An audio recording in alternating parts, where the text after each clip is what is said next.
Bom dia! 7h59 numa manhã de sol. Vamos lá? Snoopy, Charlie Brown, um monte de coraçãozinhos. Você, eu e o Rei Salomão aqui juntos para mais um dia de leitura. Bom dia, Vânia! Bom dia, querida! Bom dia! Vamos lá? Deixa o pessoal entrar. Tudo bem contigo? Bom dia, flor do dia. Bom dia, Connie. Bom dia, querida. Bom dia. Hoje nós estamos há 170 dias lendo o livro de Eclesiastes. Estamos começando o capítulo 9. O livro de Eclesiastes tem 12 capítulos. Então agora estamos no último terço. Já lemos 2 terços do livro. Maravilhoso. Conseguimos, né? Batalhando. Um dia depois do outro, né? Como é que a gente... Oi, amor. Como é que a gente come um elefante, né? Estamos comendo um elefante, pedacinho por pedacinho. Vamos lá. Então, 170 dias que nós estamos lendo. Capítulo 9, verso 1, Salomão diz assim: Deveras me apliquei a tudo isso para claramente entender tudo isso. Me apliquei a tudo isso, de verdade, deveras, para claramente entender tudo isso. O que ele entendeu? Que os justos e os sábios e as suas obras estão nas mãos de Deus, como também o amor e o ódio. O homem não os conhece. Tudo passa perante sua face.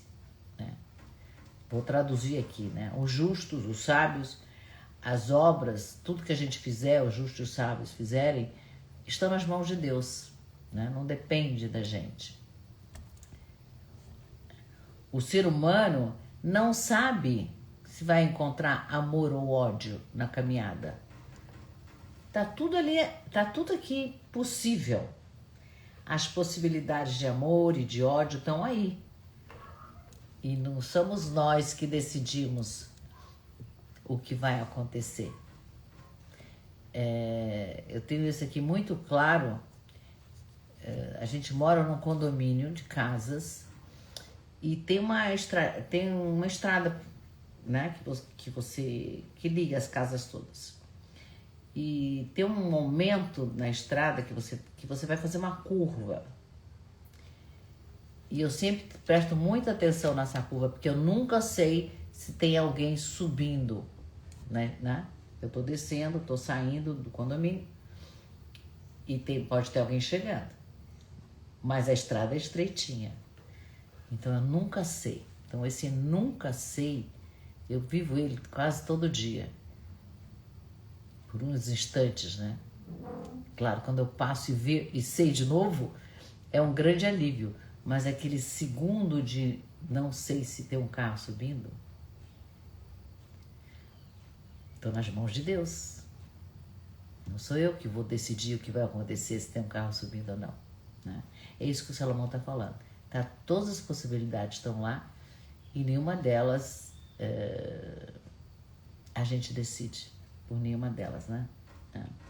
Então, sistemicamente, esse é um verso muito, muito humilde. Ele fala assim: mesmo o justo, mesmo o sábio, mesmo aquilo que faz o certo, né, não controla os efeitos da vida. Não tem controle sobre os efeitos da vida, né? Então, sistemicamente, isso é essencial. Que tem muitas dores que surgem quando a gente se frustra, né? Quando a gente acha que ser bom vai garantir eu ser amada. Se eu for bonitinha, se eu for gentil, se eu for legal, as pessoas vão me amar. Se eu for correta, tudo vai dar certo na minha vida, minha empresa vai prosperar, né? Eu vou ser reconhecida, né? Se eu fizer tudo certinho, eu tenho garantia que o meu destino vai ser favorável, vai ser abundante e favorável, né? E Salomão está falando, não é bem assim, ele com muita delicadeza, ele está falando que está nas mãos de Deus. E estar nas mãos de Deus não é punição, é limite, é ordem, né? E aqui cabe muito bem a frase do Bert Hellinger: a vida não pode ser possuída, apenas acompanhada, diz Hellinger, né? Muitas vezes os jovens dizem, é minha vida, eu faço o que eu quiser. Só rindo, né? Só rindo. Tem outra frase do Hellinger também, muito próxima aqui do Salomão, que ele diz: quando confiamos na vida como ela é, algo em nós se aquieta. Confiar na vida como ela é. Não sei o que vai acontecer ali na frente. E mesmo assim, eu sigo vivendo, né? Então, o verso não está dizendo que a vida é arbitrária. O que o verso está querendo dizer é que a vida é maior do que o nosso entendimento moral, né? É muito maior do que a gente consegue compreender, né? Então tem uma coisa muito fina aqui. O Salomão está afirmando que nem o amor, nem o ódio são totalmente previsíveis. Não dá para prever que eu vou ser amada ou que eu vou ser odiada, né? A gente pode amar e não ser amado de volta. Já aconteceu. Quantas vezes, né? Você pode fazer o bem e mesmo assim ser rejeitada. Ser rejeitado também já aconteceu. Pode agir com sabedoria, pensar antes de agir, tomar todos os cuidados e mesmo assim não colher o que você esperava. Fazer um esforço gigantesco para determinada coisa e não colher o que você esperava. Isso não invalida a sua vida. Isso só nos humaniza, né? Obrigado para quem está mandando coraçãozinho, deve ser o meu amor. Gente, manda coraçãozinho, manda foguinho. Bom dia, Ivani, Irene, Luciana. Bom dia, queridas. Dri, já falei, bom dia. Meu amor, Cone, falei. Vânia, falei. Então, vamos lá. Então, o fato da gente não saber só nos humaniza, né? Então, o que o Salomão está querendo aqui? Ele quer nos tirar as ilusões. Revel, que foi traduzido como vaidade. As nuvens que passam, né? A névoa. Ele quer tirar a névoa. Ele está o tempo inteiro tirando a névoa da frente dos nossos olhos. Então, a ilusão. Que ilusão que a gente tem? A gente tem uma ilusão que a gente controla. Se eu fizer A, o resultado vai ser B. Eu tenho esse controle. Não tenho, né? E a segunda ilusão é eu chamo de síndrome de Papai Noel, que se eu fizer tudo certinho, eu vou ter um reconhecimento automático, né? Então, é uma ilusão também. Mas ele está nos convidando a entrar num estado de lucidez adulta, né? Não é para a gente se resignar. É uma maturidade, não só espiritual, é uma maturidade emocional. Tem a frase do Sócrates: eu só sei que nada sei. E é verdade, né? Por mais que a gente tente aqui aprender, ampliar, pelo menos eu faço isso pelo o prazer que me dá de pesquisar, de descobrir. É uma coisa que me acontece, e acredito que vocês que estão comigo também, é o prazer de ouvir um sábio falando, né? E que nos está dando as direções de vida, está nos tirando a névoa diante dos nossos olhos, né? Então, muitas vezes a gente tem a sensação que faz tudo certo, a gente é fiel, a gente é ética, a gente é cuidadosa, mas mesmo assim é traída, é descartada, é trocada. Não porque a gente fez alguma coisa errada, né? Então, é claro que isso traz tristeza, isso traz confusão, mas isso traz tristeza e confusão porque internamente a gente tem esse mandato, né? Essa crença que se eu fizer tudo certinho, eu vou ser amada, né? Então, sistemicamente, a gente vai separar o valor pessoal do resultado relacional. As relações têm um resultado que não tem nada a ver com o seu valor pessoal. Não, você tem um valor que não tem nada a ver com o resultado daquilo que você consegue fazer ou não, né? Então, a gente tem que pensar na nossa própria história e entender que tudo que a gente faz aquilo que está ao nosso alcance, aquilo que dá para fazer. O resto não está nas nossas mãos. Estava contando, quando eu saio aqui do condomínio, eu vou fazer aquela curva onde eu não sei quem é que está. Não está nas minhas mãos. Teve dias que tinha um carro subindo, mas como eu fui devagar, deu tempo de desviar. Então, quando a gente não sabe o que tem do outro lado, a gente vai devagar para ver o que acontece. Não vai de ímpeto, porque senão pode ter surpresa, né? Então, quando a gente vai devagar, então quando a gente sabe que tem coisas que não estão no nosso controle, dentro da gente, puxa vida, algo se organiza, reorganiza, não? Não é que a dor de ser traída, de ser largada, ou de não ser reconhecida vai sumir. Não é isso. É a gente parar de lutar contra a realidade. O que o Hellinger dizia, diga sim à vida. Não luta contra a realidade. O Hellinger não está falando não luta para conseguir o que você quer. Claro que você luta, claro que você se esforça, claro que você faz o melhor que você pode. Mas isso não garante resultado, né? Tem uma coisa que é a realidade. Então, não deu resultado. Não deu por aqui, é que nem a água. Aqui tem uma pedra, não está me deixando passar, ela desvia. Outro caminho. Outro caminho. É o caminho de mais vida, né? Porque na hora que a gente respeita a vida como ela é, a gente consegue seguir adiante. Dizer sim à vida do Hellinger, né? E esse é o espírito do capítulo 9, verso 1. Salomão está nos lembrando que nem o amor, nem o ódio, nem os resultados estão nas nossas mãos. O que está nas nossas mãos? É como a gente caminha. Eu caminho lutando contra ou aceitando que tem algo maior que a própria vida. Bom dia, Daisy. Ui! Dizer sim para a vida. É o que disse Hellinger e é o que disse Salomão. Não está nas nossas mãos. Vamos para a visão filosófica. Eu trouxe Sêneca, mais para trás eu não consegui ir. Mas Sêneca, Império Romano, Cartas a Lucílio, né?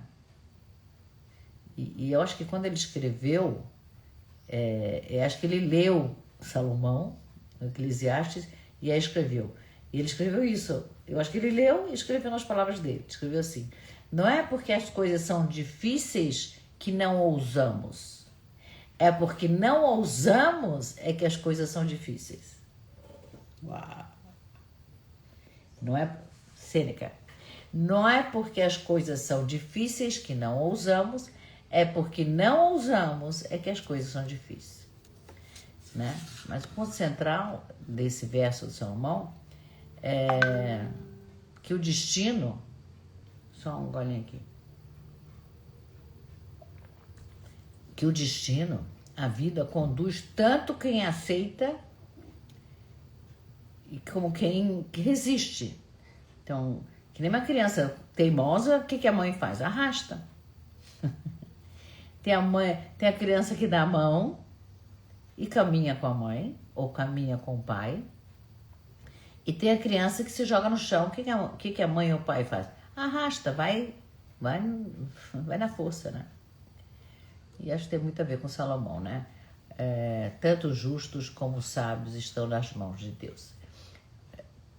Em outras palavras, a vida não pede passividade.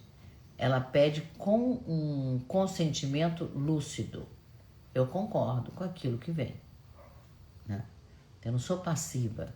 Eu vou fazer a curva quando eu saio aqui do meu condomínio, eu tomo cuidado, porque algo pode vir que está fora do meu controle. E a vida é assim também. Algo pode vir que está fora do meu controle. Eu tenho que atenção, presença.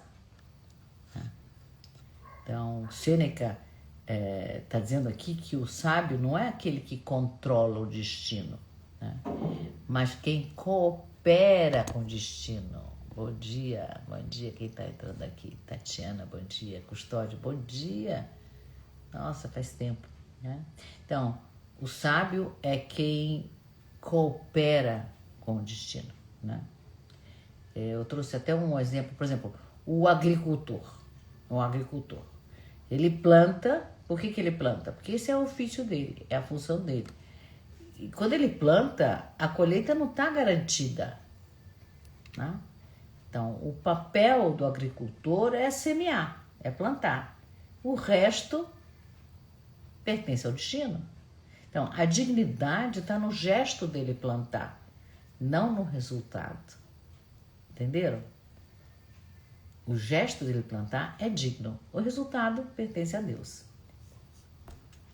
Outro filósofo que eu gosto muito, que também fala desse assunto, é o Spinoza, no livro dele A Ética, onde ele fala que a vida não opera por recompensa moral. É isso que a gente está falando, né? A gente faz o que tem que fazer, o que é verdadeiro, mas o resultado, os efeitos daquilo que a gente faz não nos pertencem, né?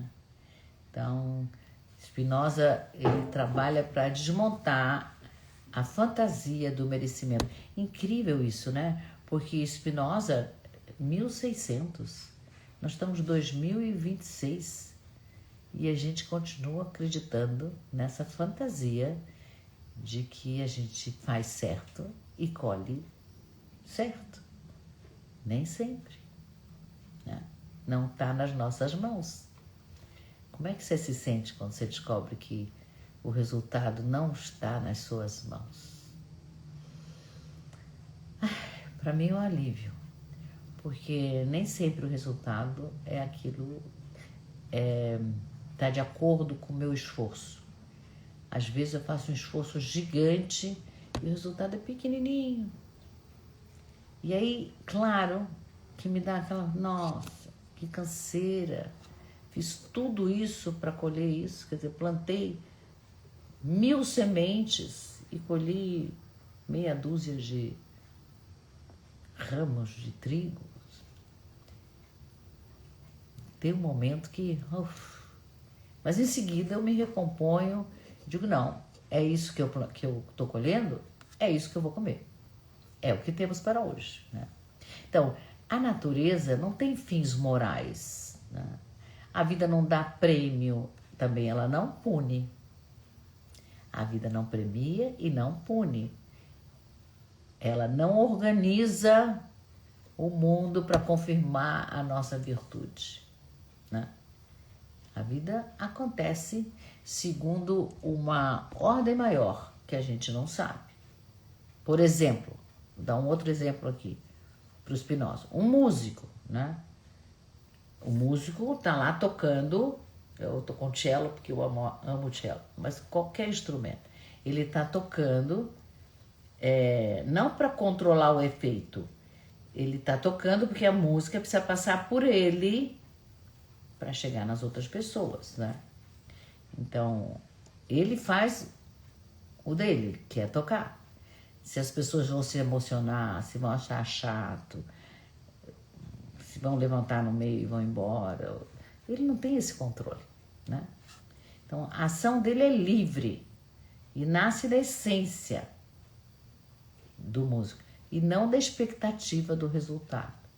Um ator, quando sobe no palco, né? Acabamos de ver um filme lindo, eu não vou lembrar do nome. Mas a dificuldade da atriz, maravilhosa, sensacional, mas ela entra em pânico antes de entrar no palco. Por que ela entra em pânico? Porque ela quer um resultado. Ela não está atuando ali pelo ato de atuar, e ponto. Ela quer o aplauso. Então ela entra em pânico se ela não tiver o aplauso. Então, o músico toca e o mundo responde como responder, né? A atriz representa e as pessoas respondem como tiverem que responder. Então, quando Salomão diz que um homem não sabe se vai encontrar o amor ou o ódio, ele está dizendo exatamente isso. O resultado não é o espelho da nossa intenção, né? A gente pode ter uma boa intenção e o resultado ser do avesso, né? Então, o resultado não é o espelho da nossa intenção. Bom dia, Leida. Tatiana, bom dia, linda. Você está aqui comigo? Que bom. Vou ler o Timóteo que você me mandou, mas não deu tempo ainda, né? Então, vamos para a visão literária. Tomar um golinho aqui de chá. Né? Quando a vida não, eu fui buscar quando a vida não confirma as nossas certezas. Quem eu achei? O grande mestre, o mestre de todos, Shakespeare. Shakespeare, na peça dele Rei Lear, não sei se vocês conhecem, é uma peça que mostra que o amor não pode ser exigido, nem medido e nem garantido. E a história do Rei Lear, eu vou dar um resuminho aqui, se vocês não conhecem. Rei Lear é um rei importante, tem 3 filhas e ele decide dividir o reino dele ainda em vida entre as 3 filhas, né? Mas antes ele exige algo que parece bastante simples. Ele quer que cada uma das filhas declare o quanto elas o amam, né? Então as 2 filhas mais velhas entendem rapidamente o jogo do pai. Então elas vão em público, exageram, prometem, dramatizam o amor delas pelo pai. E a terceira filha faz diferente. Ela se recusa de transformar o amor dela em discurso performático, né? O que ela diz é: eu amo como se ama, nem mais nem menos, né? Então, o Rei Lear se sente seguro com as 2 filhas que declararam publicamente o amor delas pelo rei, e entrega o poder, entrega as terras, entrega todo o destino para essas 2. E a terceira, que não quis fazer a performance, ele expulsa do rei, né? Então, claro que aí vem a tragédia clássica de Shakespeare. As filhas que prometeram todo aquele amor, o que elas fazem? Abandonam o pai, humilham o pai, deixam ele louco e deixam ele exposto à própria fragilidade, né? A filha menor, a única que realmente amava esse pai, retorna para tentar salvar o pai, mas aí é tarde demais. Eu achei que tinha a ver com o verso 1 do Rei Salomão, porque o Rei Lear, ele acreditou que ele podia prever o amor, né? Ele acreditou que se elas declarassem publicamente o amor e tal, que elas o amariam, né? Que palavras e méritos e posições públicas garantiriam o vínculo das filhas com o pai, né? Mas Shakespeare mostra com brutalidade aquilo que Salomão está nos ensinando. Nem o amor pode ser controlado, nem a justiça emocional é garantida, né? Então, tanto o amor como o ódio não obedecem a contratos humanos. Então, contrato de casamento, vou te amar para sempre, é bonito de ser dito, mas é raro de acontecer, né? Shakespeare é cirúrgico. Rei Lear. A gente já trabalhou isso no teatro, por isso que é bem próximo de mim essa peça, essa história. Honoré de Balzac, francês, mais pertinho, 1800, morreu. E aí ele tem um livro que é a cópia do Rei Lear. É a história do Rei Lear trazida mais para a atualidade. que chama Pai Goriot. Père Goriot, né? E nesse livro ele mostra um pai que ama, que se sacrifica, mas isso não garante que ele vai ser amado de volta. Rei Lear. A vida social e afetiva, ela é imprevisível. Então, dar tudo certo não garante o amor. Ou o retorno. Né? Então, o pai Goriot é um homem simples e que constrói uma fortuna. E aí ele tem um único objetivo, dar tudo para as filhas. Então ele se sacrifica, ele junta dinheiro, ele sacrifica a saúde dele, muitas vezes ele abaixa a cabeça, ele perde a dignidade, ele não tem um lugar social, mas as filhas ascendem socialmente, casam bem, entram na elite parisiense. O que acontece com elas? Passam a sentir vergonha do pai. Mas o pai continua dando, né? Sempre acreditando que no final o amor vai ser mais forte. Mas o que vem não é amor, é abandono. Já velho, ele adoece, gravemente doente. Nenhuma das filhas acompanha de verdade. Elas aparecem pouco, estão sempre ocupadíssimas, sempre tem algo mais importante para resolver e para fazer. E ele morre sozinho, pobre. Mesmo assim, tentando justificar as filhas. Então, Balzac está desmontando a ideia que quem ama muito vai ser amado. Não? Nem sempre, né?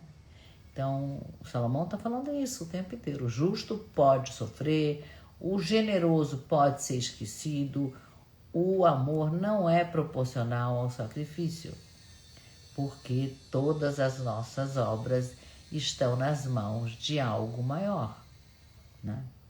Então, tanto Shakespeare como Balzac, cada um do seu jeito, dizem a mesma coisa que Salomão no verso 1. A gente não sabe quem vai nos amar, a gente não sabe como a gente vai ser recebida quando chega em algum lugar, e a gente não controla os efeitos daquilo que a gente faz. A gente não controla, né? Mas isso não invalida a dignidade do nosso gesto e a dignidade daquilo que a gente faz. Então, a literatura está confirmando aquilo que Salomão intuiu. Então, viver não é garantia de amor, é sustentar a própria verdade, a sua verdade, mesmo sem ter promessa de retorno. O músico toca, o agricultor semeia, e a gente não sabe, eles não sabem o resultado. Eles imaginam, mas não têm certeza, né? Zerinho entrou. Leida, bom dia. Um filme chama Nomadland. Não achei o título em português, mas traduzindo é Terra Nômade. Terra Nômade. Então, esse filme acompanha uma personagem, eu acho que é baseado na história de Jó, da Bíblia. Mas essa personagem no filme, né, Nomadland, Terra Nômade, ela perde o marido.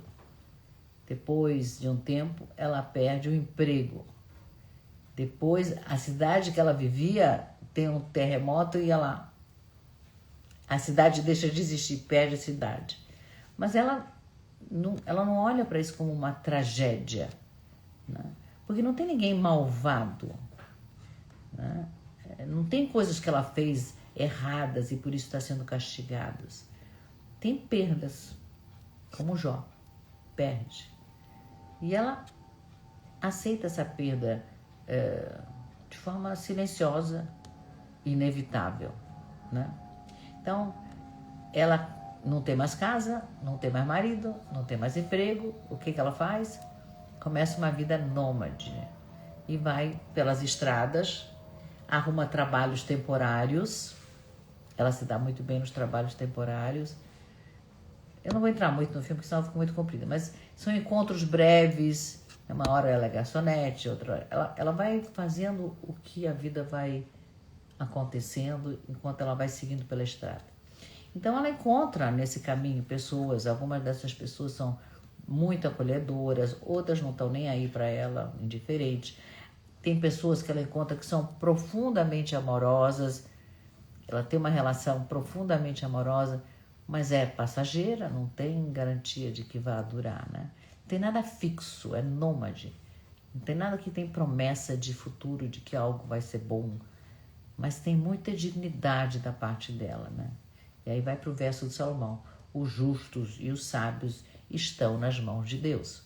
O homem não sabe se encontrará amor ou ódio. É o que diz Salomão. E a personagem não controla o que perdeu, ela não controla quem vai ficar com ela, ela não controla quem vai embora, e ela também não controla quanto tempo vai durar aquela relação, né?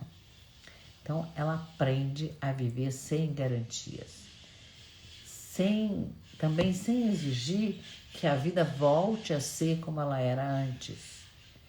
Assim como Salomão ensina, não sabemos o que nos espera.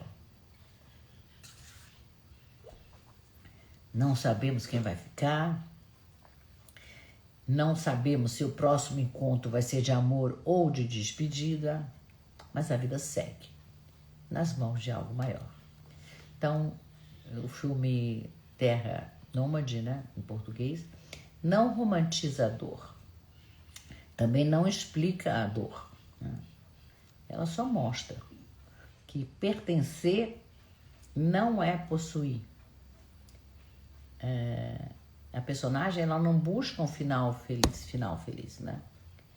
Ela vai se movendo com a realidade que a vida apresenta.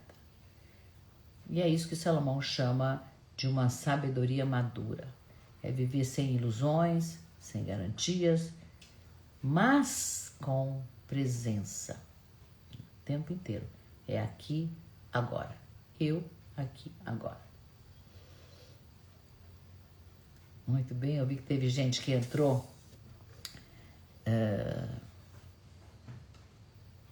Eu estava falando, não pude interromper. Então, essa live vai ficar gravada, você pode assistir ela desde o início, a qualquer hora, a qualquer momento. Se você quiser receber a transcrição, não pode ver a live, mas você pode ler o que Salomão está nos dizendo, os filósofos, os escritores, os filmes, tudo isso eu transcrevo para a comunidade do Rei Salomão. Você pode entrar ou aqui pelo link, ou você escreve eu quero, aí agora, que eu, quando terminar a live, eu te coloco para dentro e você já recebe a transcrição do texto de hoje, tá bom? Da live de hoje. Então, perguntas para a gente se fazer hoje. Onde eu ainda espero garantias da vida para me permitir viver com mais interesse. Onde eu espero garantias da vida para me permitir viver com mais interesse. Garantias no amor, garantia de reconhecimento, garantia de estabilidade, garantia de justiça, né? Eu espero isso para poder estar inteira na história, né? E aí, é o que me aconteceu, né? O que em mim continua sendo verdadeiro, mesmo quando o resultado não vem conforme eu esperava. O que em mim é verdadeiro, mesmo quando o resultado não vem conforme eu esperava. Tipo, valores, gestos, eu esperava um gesto e ele não veio. Escolhas que eu fiz, modos de estar. Mesmo tendo resultado, o que em mim ainda é verdadeiro. E a terceira pergunta que eu me faço para a gente se fazer hoje é se eu aceitar mesmo, que eu não controlo os efeitos daquilo que eu faço, o que eu faria diferente hoje, né? Talvez eu sentisse menos medo, talvez eu fosse mais verdadeira, talvez eu estivesse mais presente. Como é não entender que a gente não controla tudo? São perguntas para reverberarem durante o dia de hoje. Ui! Vamos para nossa meditação final, né? Viver sem garantia, mas com presença. É a nossa proposta. Então, solta o ar.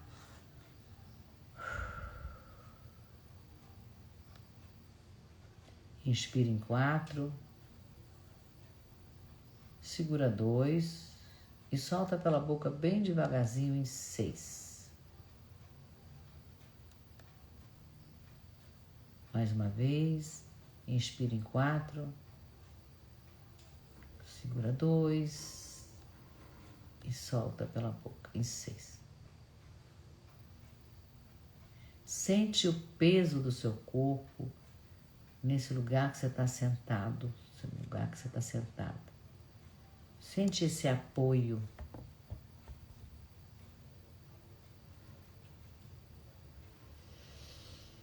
Percebe a respiração que está acontecendo sozinha. Você não precisa fazer esforço, ela acontece. Percebe que nesse exato momento a vida está te sustentando. Não tem promessa, não tem contrato, a vida está te sustentando. Inspira, solta o ar, diz assim: eu não controlo os efeitos da vida. Eu não controlo os efeitos da vida. Inspira, solta o ar. Mas eu posso escolher quem eu sou no presente. Mas eu posso escolher como eu estou no presente. Não é quem eu sou, como eu estou no presente. Eu posso escolher como estou no presente. Agora você imagina a sua vida como um caminho aberto na sua frente. Tem um caminho largo, aberto. Você não vê tudo. Você não sabe quem está vindo na outra direção. Você não sabe quem vai ficar, quem vai partir. Mas mesmo assim você dá um passo. Não por garantia, mas porque você confia.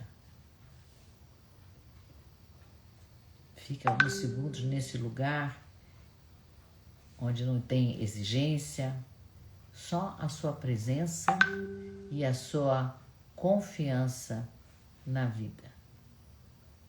Né?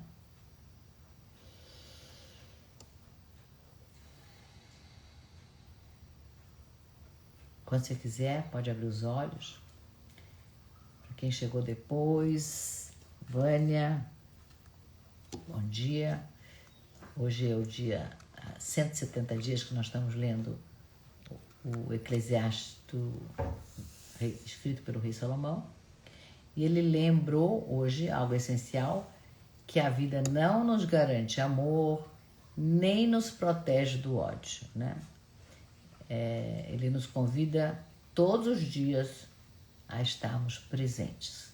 Cada dia vale a pena, mesmo sem saber, mesmo sem ter garantia do que vai acontecer, né? Se esse caminho faz sentido para você, seguimos juntos. Compartilha a live com pessoas queridas. Aperta no aviãozinho, manda para 5 pessoas que você acha que vão gostar dessa live. Faz isso. Compartilha o que Salomão acabou de nos entregar, né? Ou então o texto também você pode compartilhar. Escolhe 5 pessoas e manda para 5 pessoas.